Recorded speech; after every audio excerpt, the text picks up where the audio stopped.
നമസ്കാരം. എല്ലാവർക്കും ഗോകുലമാലയിലേക്ക് സ്വാഗതം. ശ്രീകൃഷ്ണ ഭഗവാൻ കുബ്ജയ്ക്ക് തൻ്റെ കഴിഞ്ഞ കാലത്തിലെ പാപത്തെക്കുറിച്ച് മനസ്സിലാക്കി കൊടുക്കുന്നുണ്ട്.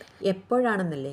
ശ്രീകൃഷ്ണ ഭഗവാനും ബലരാമനും കൂടി കംസന്റെ രാജകൊട്ടാരത്തിലേക്ക് പോകുന്ന വഴിയിലാണ് കുബ്ജിയെ കണ്ടുമുട്ടുന്നത്. മധുര മുഴുവൻ കൃഷ്ണന്റെ കിരീടത്തിലെ മയിൽപ്പീലി, പീതാംബരി, പുല്ലാങ്കുഴൽ, കണ്ണുകൾ എന്നിവയെക്കുറിച്ച് ആശ്ചര്യപ്പെടുകയും സംസാരിക്കുകയും ചെയ്തുകൊണ്ടിരിക്കുകയായിരുന്നു.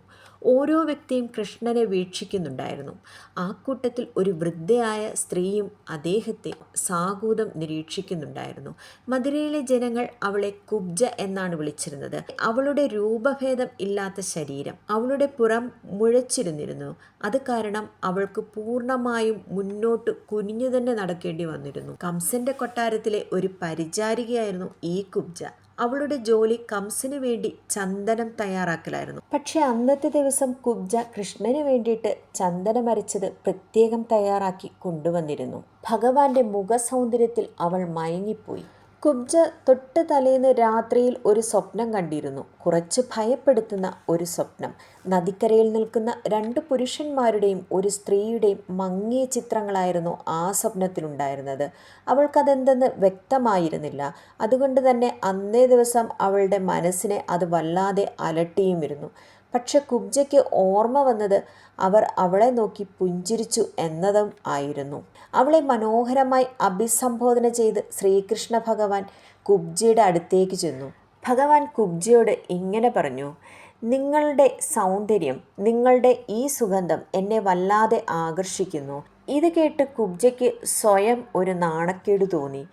അവൾ ഇങ്ങനെ ഭഗവാനോട് പറഞ്ഞു: ഭഗവാനെ, എല്ലാവരും എന്നെ വിരൂപയായാണ് കാണുന്നത്. എൻ്റെ നേരെ എറിയുന്ന ഈ കല്ലുകൾ എന്നെ വേദനിപ്പിക്കുന്നില്ല. ഭഗവാൻ ചിരിച്ചുകൊണ്ട് പറഞ്ഞു: ആരും ചെയ്യാത്തതാണ് ഞാൻ കാണുന്നത്. ഞാൻ കള്ളം പറയുകയില്ല. നിന്നെ അപമാനിക്കുന്നവരോട് പോലും ഒരു വിദ്വേഷവും ഇല്ലാത്ത നിന്റെ ആത്മാവ് ശുദ്ധമാണ്, ധർമ്മനിഷ്ഠയുമാണ് നീ. നിന്റെ ഈ ചന്ദനവുമായിട്ട് തന്നെ നിന്നെ എനിക്ക് താരതമ്യം ചെയ്യാൻ കഴിയും. അത് എല്ലായിടത്തും പരക്കുന്ന സുഗന്ധത്തിന് പകരമായി ഒന്നും തന്നെ എടുക്കുവാൻ സാധിക്കുകയില്ല. അതുപോലെ തന്നെയാണ് നിന്റെ മനസ്സും. ശ്രീകൃഷ്ണ ഭഗവാൻ കുബ്ജയുടെ കാലുകൾ പയ്യെ ചവിട്ടി അവളുടെ താടിക്ക് പിടിച്ച് ഉയർത്തി. എല്ലാവരും നിന്നെ അപമാനിക്കുകയും ഉപദ്രവിക്കുകയും ചെയ്യുമ്പോഴും നീ അവരോട് കാണിക്കുന്ന സ്നേഹം, അതാണ് നിന്റെ നന്മ.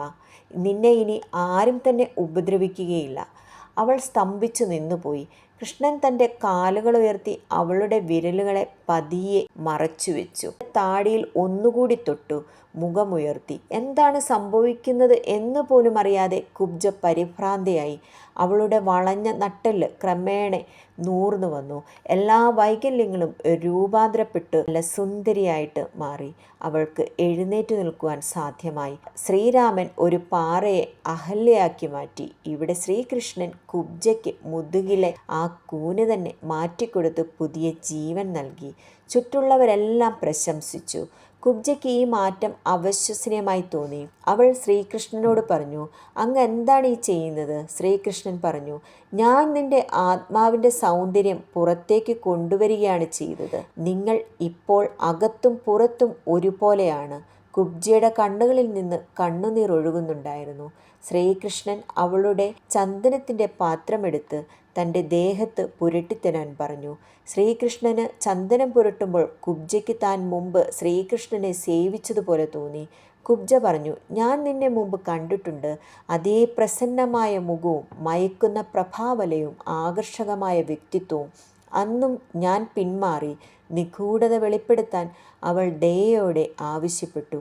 ഈ ജന്മത്തിൽ മാത്രമായിരുന്നോ, അതോ എൻ്റെ മുൻജന്മകാലത്തും ഞാൻ അങ്ങയെ സേവിച്ചിരുന്നു? ശ്രീകൃഷ്ണൻ പറഞ്ഞു: നമ്മുടെ പൂർവ്വജന്മത്തിൽ നാം കണ്ടുമുട്ടിയിരുന്നു.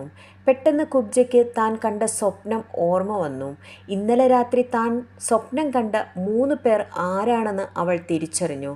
അവൾക്കിപ്പോൾ അവരുടെ മുഖവും സങ്കടവും എല്ലാം തന്നെ തിരിച്ചറിയാൻ പറ്റി. ഭഗവാൻ കുബ്ജയെ നോക്കി പുഞ്ചിരിച്ചു. മങ്ങിയ ചിത്രങ്ങൾ ഇപ്പോൾ വ്യക്തമാണെന്നും കഥയും എല്ലാം വ്യക്തമാണെന്ന് കുബ്ജ പറഞ്ഞു. അത് അയോധ്യയിലായിരുന്നു. സരയൂ നദിയുടെ തീരത്ത്. ശ്രീരാമനും സീതയും ലക്ഷ്മണനും ഉണ്ടായിരുന്നു. 14 വർഷത്തെ വനവാസത്തിന് പോയ അവരെ ശല്യപ്പെടുത്തിയ ശൂർപ്പണഖയായിരുന്നു താൻ. കുബ്ജ കൃഷ്ണൻ്റെ കാൽക്കൽ വീണു. കുബ്ജ പറഞ്ഞു, ഞാൻ എന്തിനാണ് ഈ കൂനും വെച്ച് ജനിച്ചതെന്ന് ഇപ്പോൾ എനിക്ക് മനസ്സിലായി. കഴിഞ്ഞ ജന്മത്തിലെ എൻ്റെ പാപങ്ങൾ എൻ്റെ മുതുകിൽ താങ്ങാൻ കഴിയാത്തത്ര ഭാരമുള്ളതായിരുന്നു. കുബ്ജ പറഞ്ഞു, എൻ്റെ മുതുകിലെ ഈ ഞെരുക്കം നീക്കി പാപങ്ങളിൽ നിന്ന് അങ്ങനെ മോചിപ്പിച്ചു. ഭഗവാൻ കൃഷ്ണനോട് അവൾ നന്ദി പറഞ്ഞു. കഴിഞ്ഞ ജന്മത്തിൽ ശ്രീരാമനുമായി യോജിക്കാൻ കഴിയാതിരുന്ന ശൂർപ്പണഖയ്ക്ക് ഈ ജന്മത്തിൽ ഭഗവാൻ കൃഷ്ണനെ ആരാധിക്കുവാനും ഭഗവാന്റെ ആലിംഗനത്തിന് അനുഗ്രഹം ലഭിക്കുവാനും സാധ്യമായി.